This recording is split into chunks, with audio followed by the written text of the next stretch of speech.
Welcome to Preetha side channel. இன்னைக்கு நம்ம சேனல்ல ரொம்ப நாள் கழிச்சு பெரிய லாங் வீடியோ போட போறோம். வாங்க அது என்னன்னு பார்க்கலாம். சண்டே சமையல். என்னம்மா சமையல்?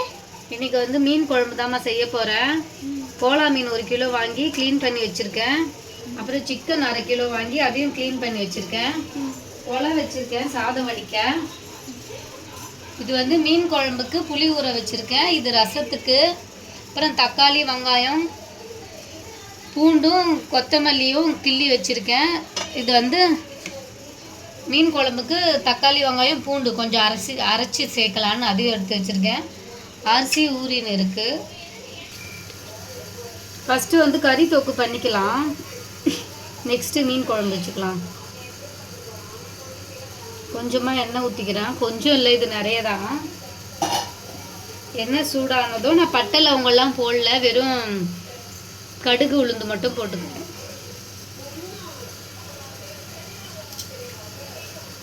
இது பொரியட்டும். பச்சை மிளகா ஒன்று போட்டுக்கிறேன். இப்போ வெங்காயம் போட்டுக்கலாம்.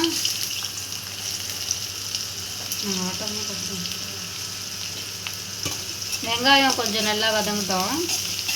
என்கிட்ட இஞ்சி பூண்டு பேஸ்ட் இல்லை. வெங்காயம் வதங்கினதும் தக்காளி போட்டுக்கலாம். இப்போ மீனுக்கு மசாலா போட்டுக்கலாம். வறுக்க ஆல்ரெடி நான் மீன் மசாலா கொஞ்சம் போட்டுட்டேன். உப்பு கொஞ்சம் போட்டுக்கலாம். கொஞ்சம் மஞ்சத்தூள்,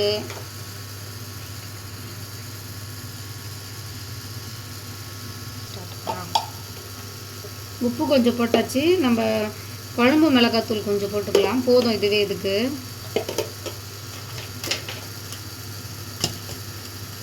கொஞ்சம் தான், 1 கிலோ தான் வாங்கினேன். கொஞ்சம் குழம்புக்கும் இது வறுக்கிறதுக்கும். இதில் மசாலா குழம்பு ரெடி ஆகிறதுக்குள்ளே நல்லா ஊறும். மீனில் மசாலா போட்டாச்சு. இது அப்படியே குழம்பு ரெடி ஆகிற வரைக்கும் கொஞ்சம் நல்லா ஊறட்டும். அப்போ தான் நல்லா உப்பு காரெல்லாம் உரைக்கும். இப்போ நம்ம வந்து புளி கரைச்சலில் மசாலாலாம் சேர்த்துக்கலாம். இப்போ புளி கரைச்சலில் நம்ம மசாலா சேர்த்துக்கலாம். நான் 1 ஸ்பூன் மல்லித்தூள் போட்டுக்கிறேன். மஞ்சத்தூள் கொஞ்சம் சேர்த்துக்கலாம்.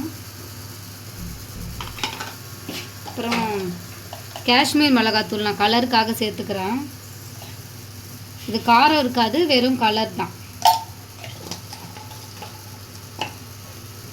அப்புறம் குழம்பு மிளகாத்தூள் நான் ஒரு 2 ஸ்பூன் போட்டுக்கிறேன்.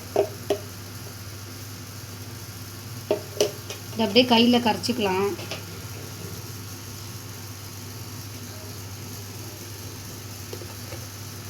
இதுக்கு தேவையான உப்பு சேர்த்துக்கிறேன். நான் இப்போ கொஞ்சமாக சேர்த்துக்கிறேன். அப்புறம் நம்ம வதக்கும் போது கொஞ்சம் போட்டுக்கலாம். கையிலே கரைங்க, நல்லாயிருக்கும் டேஸ்ட்டாக. இதில் வந்து கொஞ்சம் கொத்தமல்லியும் கருவேப்பிலை, கொஞ்சமாக தக்காளி சேர்த்து அப்படியே கை வச்சே நம்ம நல்லா கரைச்சிக்கலாம். இந்த மாதிரி கரைச்சி செஞ்சால் கொஞ்சம் நல்லாயிருக்கும். சின்ன பாத்திரம்ன்றதுனால கீழே எல்லாம் ஊற்றுது.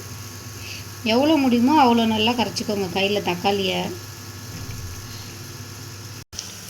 இப்போ வெங்காயம் நல்லா விதக்கிடுச்சு. இப்போ கொஞ்சம் தக்காளி சேர்த்துக்கலாம். இது வந்து கறி தொக்கு தான்.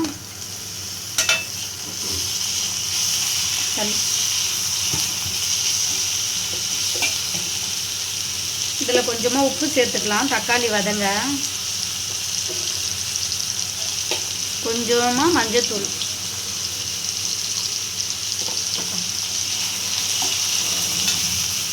இது நல்லா வதங்கினதும் நம்ம சிக்கன் சேர்த்துக்கலாம். இது வந்து கறிக்கு கொஞ்சோண்டு கரம் மசாலா போட்டுக்கிறேன். ஏன்னா நான் பட்டை லவங்கம் எதுவும் சேர்த்துக்கல. அப்புறம் இந்த கலர் மிளகாத்தூள் கொஞ்சம் தான் இருக்குது. நான் அதை அப்படியே சேர்த்துக்கிறேன். வேறு இல்லை, காலி ஆயிடுச்சுன்னா. குழம்பு மிளகாத்தூள் 1 ஸ்பூன், இன்னும் கொஞ்சோண்டு. இதெல்லாம் வதங்கினதும் நம்ம கறி போட்டு சேர்த்துக்கலாம். கருவேப்பிலை கொஞ்சமாக சேர்த்துக்கலாம். மீன் குழம்புக்கு இது வந்து அரைச்சிட்டு வந்துடலாம். இது வந்து கொஞ்சம் பேஸ்ட்டாக அரைச்சி மீன் குழம்பு செய்யும் போது சேர்த்துக்கலாம். இந்த தக்காளி வெங்காயம்லாம் நல்லா வதங்கிடுச்சு. இப்போ கறி சேர்த்துக்கலாம். நம்ம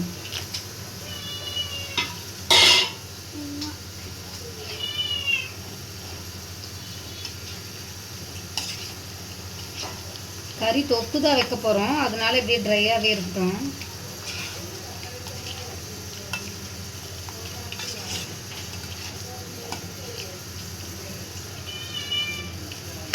இது அப்படியே கொஞ்ச நேரம் தட்டு போட்டு மூடி வச்சிடலாம். இப்போ மீன் குழம்புக்கு தாளிச்சிக்கலாம். நான் கடாயை வச்சு எண்ணெய் ஊற்றிருக்கேன். கொஞ்சம் கடுகு உளுந்து வெந்தயம் கொஞ்சமாக தான் போடுறேன். கொஞ்சம் சீரகம். இது நல்லா பொரியட்டும்.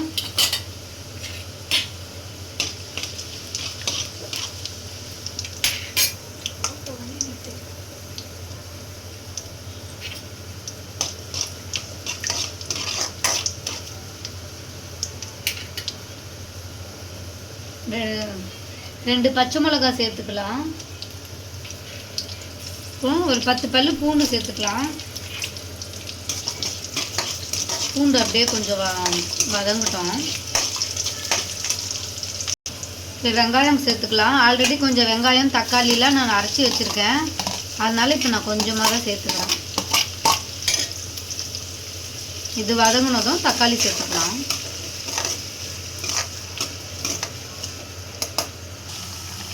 நம்ம கொஞ்சோண்டு தண்ணி தான் ஊற்றணும். பார்த்தீங்களா எவ்வளோ தண்ணியாக இருக்குது? ஏன்னா கறியிலேருந்தே தண்ணி வரும். இது கொஞ்சம் ட்ரை ஆகிற வரைக்கும் ஒரு 5 நிமிஷம் தான் தட்டு போட்டு மூடி வச்சேன். அதுக்கே எவ்வளோ தண்ணி விட்டுருக்கு பாருங்கள். அது இன்னும் கொஞ்சம் நேரம் நல்லா வேகட்டும். இப்போ தக்காளி சேர்த்துக்கலாம். வெங்காயம் ஓரளவுக்கு வதங்கிடுச்சு.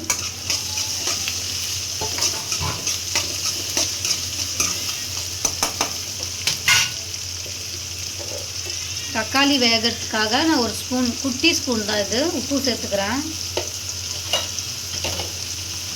மஞ்சள்தூள் கொஞ்சம் சேர்த்துக்கிறேன். அப்புறம் கூட நம்ம சேர்த்துக்கலாம் வேணும்னா. கொஞ்சமாக கருவேப்பிலை. இது லைட்டாக வதங்கினதுக்கப்புறம் நம்ம அரைச்சி வச்ச வெங்காயம் தக்காளி பேஸ்ட்டை ஊற்றிக்கலாம். இப்போ தக்காளியும் ஓரளவுக்கு நல்லா வதங்கிடுச்சு. நம்ம இப்போ அரைச்சி வச்ச பேஸ்ட்டு சேர்த்துக்கலாம்.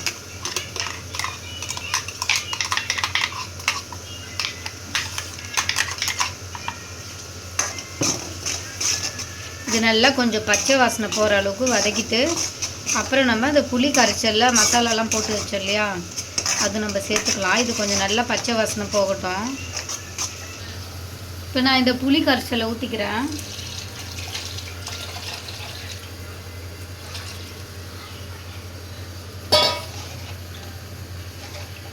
உப்பு காரெல்லாம் பார்த்தாச்சு, கரெக்டாக இருக்குது. இது கொதிக்கிட்டோம். கொதிச்சதுக்கப்புறம் நம்ம மீன் சேர்த்துக்கலாம். கறி ரெடி ஆயிடுச்சான்னு பார்க்கலாம். வாசனையும் நல்லா வருது. போதும், இந்த அளவுக்கு போதும். ஏன்னா கொஞ்சம் தொப்பில் யாராச்சும் சாதம் போட்டு பிசைஞ்சு சாப்பிட்டுப்பாங்க. கொஞ்சமாக கொத்தமல்லி தூவி இறக்கிடலாம்.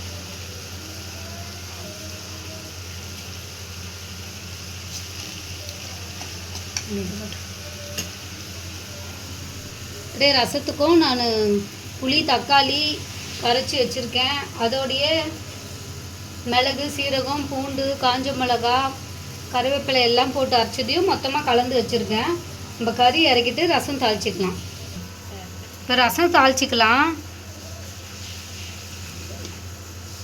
கொஞ்சமாக எண்ணெய் ஊற்றிக்கலாம்.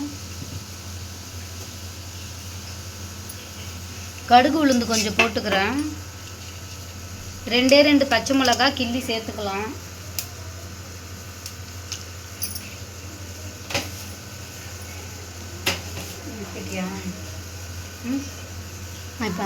தூள் கொஞ்சம் சேர்த்துக்கலாம். இதுலேயே மஞ்சத்தூள்லாம் நான் அந்த புளி கரைச்சல்லையே சேர்த்து வச்சுட்டேன். இது பொரிஞ்சதுக்கப்புறம் நம்ம தாளிச்சு மட்டும் விட்டுக்கலாம். இப்போ இதை ரசத்தை ஊற்றிக்கலாம். இதில் இப்போ ரசம் சும்மா கொதிக்கக்கூடாது. நுரை கட்டினதுக்கப்புறம் நம்ம கொத்தமல்லி போட்டு இறக்கிக்கலாம். இப்போ வந்து இந்த சைடு மீன் வறுத்துக்கலாம் கையோட. இது வந்து பாமாயில் தான், லூபினி பாமாயில். மீன் வறுக்க சரி, மீன் எண்ணெய் கொஞ்சம் சூடாகட்டும். இப்போ மீன் இப்போ வச்சுக்கலாம். இந்த எண்ணெய் சூடாகிடுச்சு.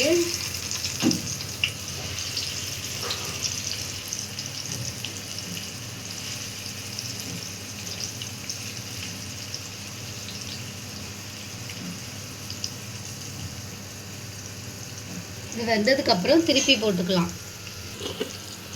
ரசம் ரெடி ஆயிடுச்சு. நான் கொத்தமல்லி போட்டு தட்டு போட்டு மூடிக்கிட்டேன். இப்போ வந்து மீன் திருப்பி போட்டுக்கலாம். மீனும் நல்லா வந்துருச்சு. இது வந்து கோலா மீன், நல்லாயிருக்கும். முள்ளுலாம் அவ்வளோவா இருக்காது. சங்கரா அது இல்லை, சீலா மீன் மாதிரி இருக்கும் இந்த கோலா மீனும். பசங்க நல்லா சாப்பிடுவாங்க. அவ்வளோவா முள் இருக்காது இதில். இது அப்படியே வேகட்டும். இப்போ வந்து மீன் குழம்பு கொதித்து ஓரளவுக்கு திக்காயிடுச்சு. நான் இப்போ மீன் சேர்த்துக்கிறேன் இதில்.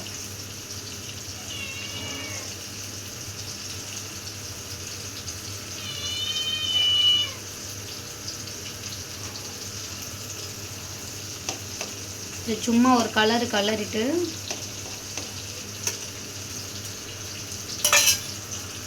தட்டு போட்டு மூடி ஒரு 10 நிமிஷம் கழிச்சு நம்ம திறந்து பார்த்துக்கலாம்.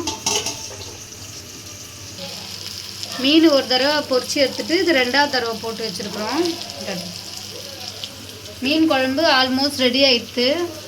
10 நிமிஷமாக தட்டு போட்டு மூடி வச்சு இப்போ இறக்கிடலாம்.